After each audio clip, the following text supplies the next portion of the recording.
औज़ुबिल्लाहि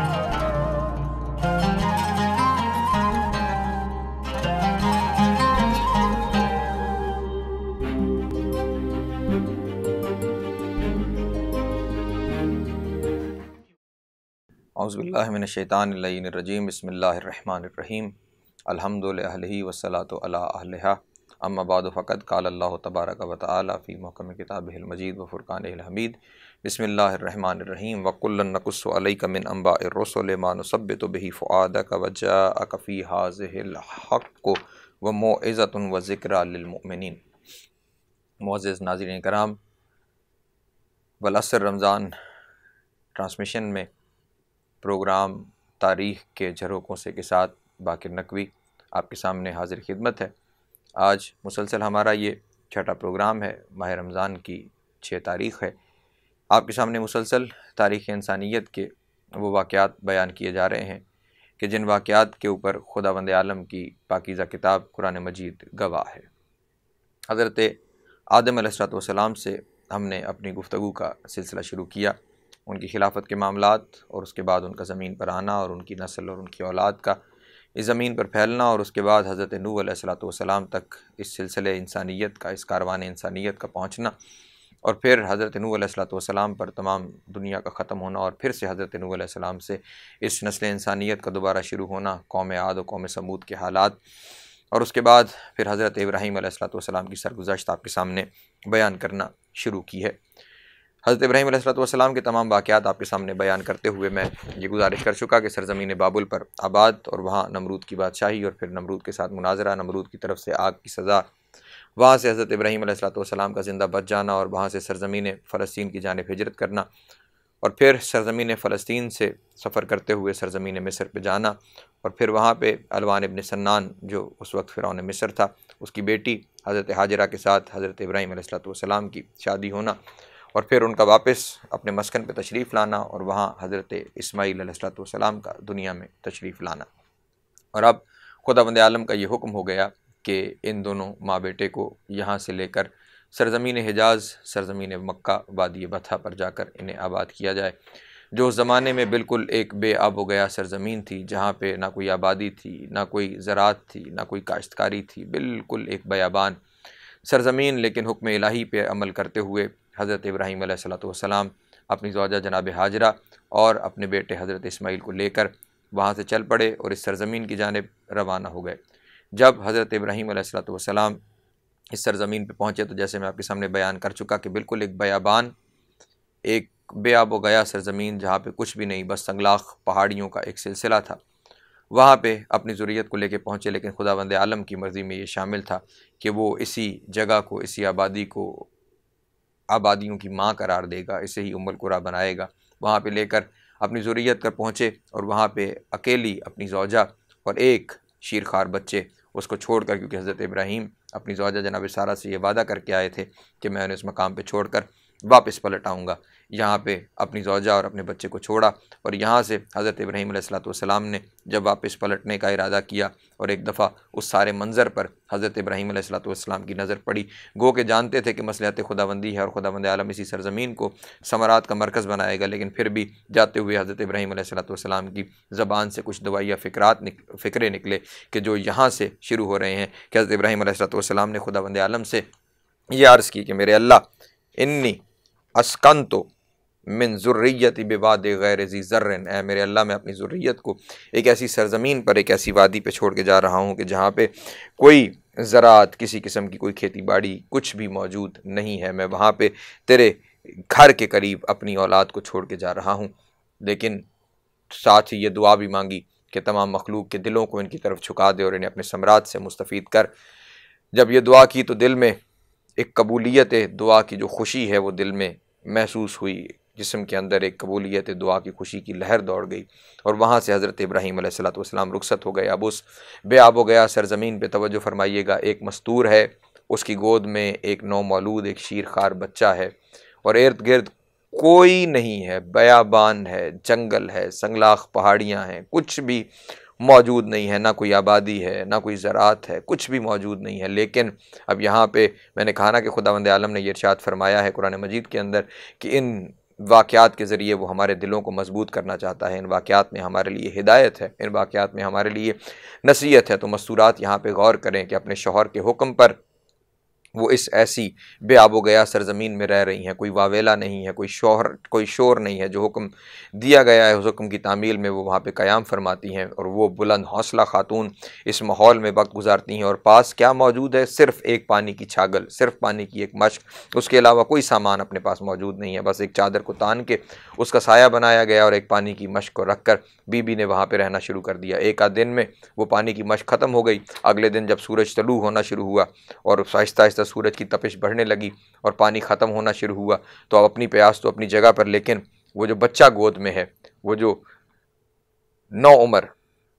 अभी माँ की गोद में है, उस बच्चे की प्यास को देखकर, उनका मुरझाता हुआ चेहरा देखकर जनाब सारा परेशान हुई और परेशान होकर कोए सफ़ा और मरवा, वहाँ पे ये दो पहाड़ियाँ मौजूद थीं, एक पहाड़ी की चोटी पर पहुँची और वहाँ पे दाएं बाएं पानी को तलाश करने की कोशिश की। तो इन दोनों पहाड़ियों के दरमियान हज़रत बीबी हाजरा ने 7 चक्कर लगाए पानी की तलाश में। एक पहाड़ी पे जाती थी तो दूसरी पे सराब नज़र आता था, दूसरी पे जाती थी तो पहली पे सराब नज़र आता था। तो उस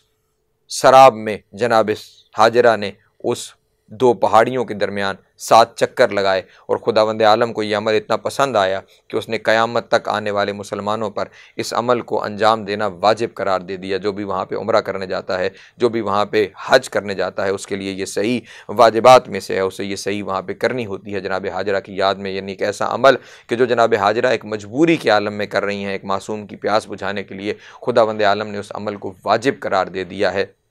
तमाम बनी नौ इंसान पर कि जो कलमा पढ़ेगा और वहाँ खुदा के घर में जाएगा वो खुदा की याद में, लेकिन वहाँ पे हज़रत हाजरा की याद में वो ये अमल करके ज़रूर हर सूरत आएगा, वरना उसका वहाँ पे जाना कबूल नहीं होगा। तो अब इस बात से हमें यह भी पता चला कि अक्सर दुनिया वाले कभी कभी कहीं कहीं एतराज़ कर देते हैं कि फ़लाँ अमल तो मजबूरी के आलम में हुआ था, तो फिर जो है वो आप इसको क्यों याद रखे हुए हैं, क्यों आप इसको एक सुन्नत के तौर पर अपनाए हुए हैं। तो उनके लिए इस वाक़े के अंदर ये सबक मौजूद है कि हज़रत हाजरा ने जो अमल मजबूरी के आलम में किया था, लेकिन वो क्योंकि एक मासूम की ज़िंदगी की बका के लिए था, तो खुदावंद आलम ने उस अमल को क़यामत तक आने वाले मुसलमानों के लिए वाजिब करार दे दिया है कि जो भी वहाँ जाएगा वो इस अमल की यादगार ज़रूर सर अंजाम देगा। बहरहाल जब 7वें चक्कर पे वापस पहुँची तो क्या देखा कि वो नन्ना शहज़ादा हज़रत इस्माइल जिस जगह पे मौजूद हैं और जिस जगह पे उनकी वो एड़ियाँ रगड़ रहे हैं ज़मीन पे प्यास की वजह से, वहीं से पानी रिसना शुरू हो गया है, वहीं से पानी का एक चश्मा बरामद हो गया। फ़ौरन गई, अपने बेटे को उठाया, वहाँ से कुछ मिट्टी पत्थर हटाए तो वहाँ से पानी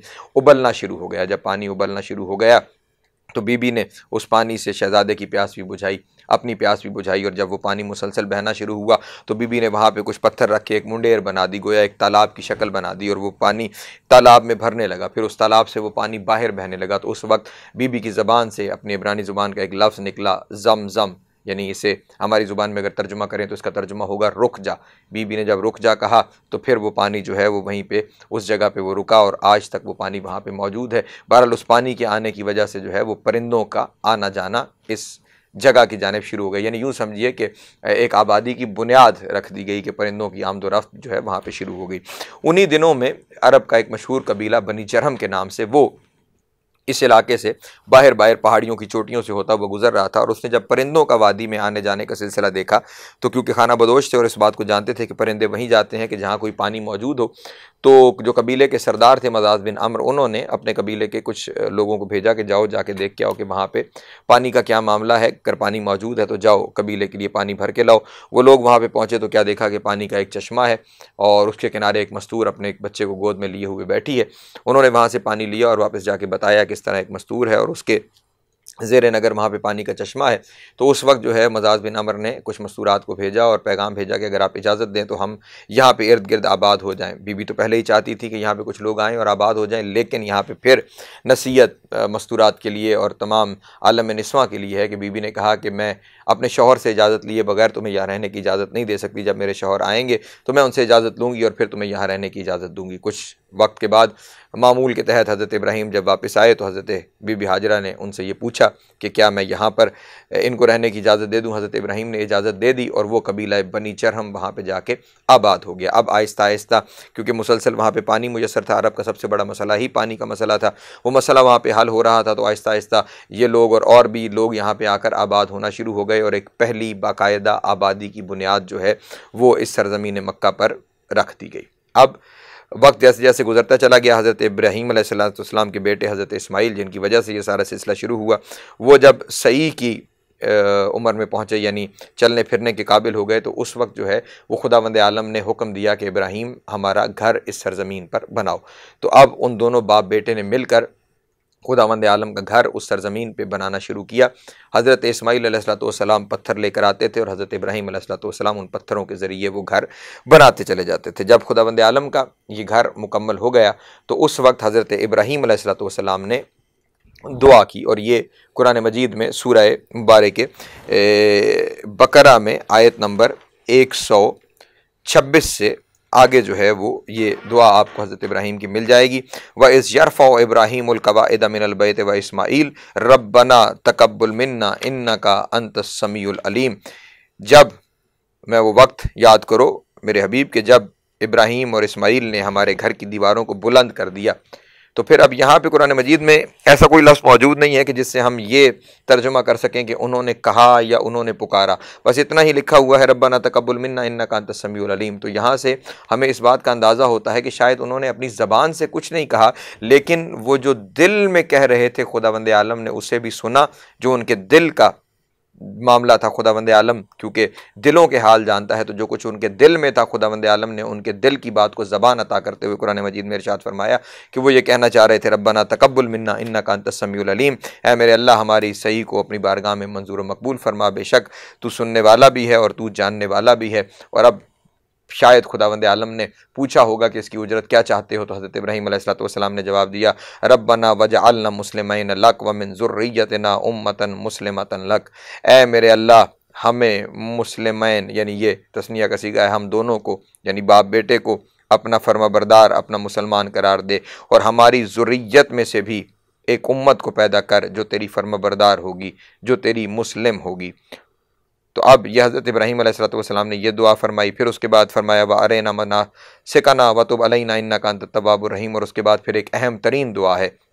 कि जो हज़रत इब्राहीम अलैहिस्सलाम ने अपनी ज़बान ग्रामी से खुदा के हुजूर पेश की, वो है रब्बना वबअस फ़ीहिम रसूलन मिनहुम यतलू अलैहिम आयातिका व युअल्लिमुहुमुल किताब वल हिकमा व युज़क्कीहिम इन्नका अंतल अज़ीज़ुल हकीम। यानी अब यहाँ पे हज़रत इब्राहीम अलैहिस्सलाम खुदावंद आलम से ये दुआ मांग रहे हैं कि ऐ मेरे अल्लाह मेरी ज़ुर्रियत में जहाँ पे तू एक उम्मत एक फर्माबरदार उम्मत करार दे, एक उम्मत मुस्लिमा करार दे, वहीं पे उनके दरमियान एक रसूल को मबूस फरमा। वो रसूल करेगा क्या? वो इनका तज़किया करेगा, वो इन्हें किताब व हिकमत की तालीम देगा। तवज्जो फरमाया, अब हज़रत इब्राहीम अलैहिस्सलाम जहाँ दुआ मांग रहे हैं वहीं पे मनसब रिसालत की जो ज़िम्मेदारियाँ हैं वो भी बयान फरमाते चले जा रहे हैं कि जो रसूल इनके दरमियान आएगा वो आयतों की तिलावत करेगा, वो इन्हें किताब व हिकमत की तालीम देगा, वो इनका तज़किया नफ्स करेगा। और अब खुदावंद आलम ने इस दुआ को कबूल करते हुए हज़रत इब्राहीम से ये कहा कि इब्राहीम हम तुम्हारी ज़ुर्रियत में ख़ातिमुन नबिय्यीन सैयदुल मुरसलीन हज़रत मोहम्मद मुस्तफ़ा सल्लल्लाहु अलैहि वसल्लम को करार देंगे। आप जो तशरीफ़ ले जाते हैं हज करने के लिए या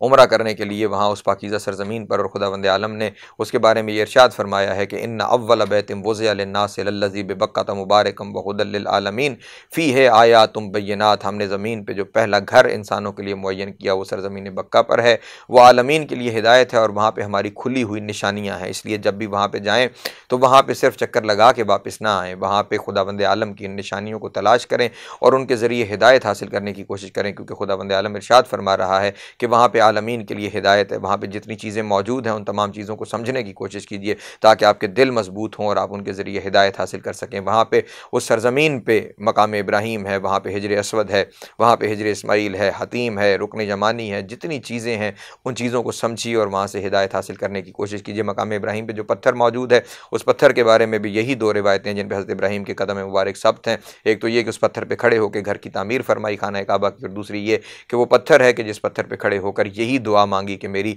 ज़ुर्रियत में से एक रसूल को मबूस फरमा, और वो पत्थर जो है वो पाकीज़ा पत्थर बन गया। और आज जो है वो तमाम हज और उम्रा करने वालों के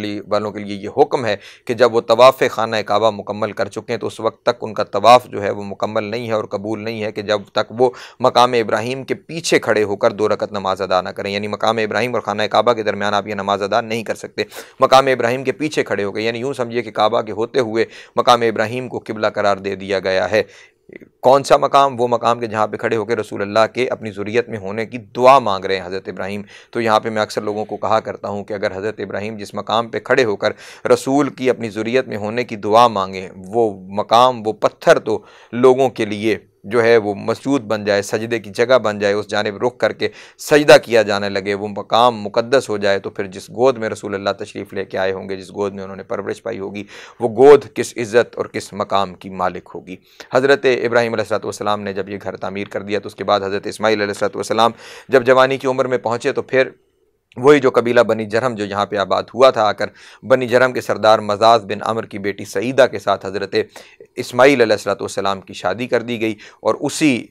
मसरूर के ज़रिए हज़रत इस्माईल अलैहिस्सलाम की नस्ल आगे बढ़ी। खुदाबंद आलम ने कि कुछ रिवायात में 11 और कुछ रिवायात में यह है कि 12 बेटे अता फ़रमाए, उसके साथ कुछ बेटियाँ भी अता फ़रमाई। इंशाअल्लाह यहाँ से आगे का जो सिलसिला है वो कल के प्रोग्राम में हम आपके सामने बयान करेंगे। आज की हद तक इस प्रोग्राम तारीख़ के झरोकों से के साथ बाक़िर नकवी को इजाज़त दीजिए। वस्सलामु अलैकुम वरहमतुल्लाहि वबरकातुहू।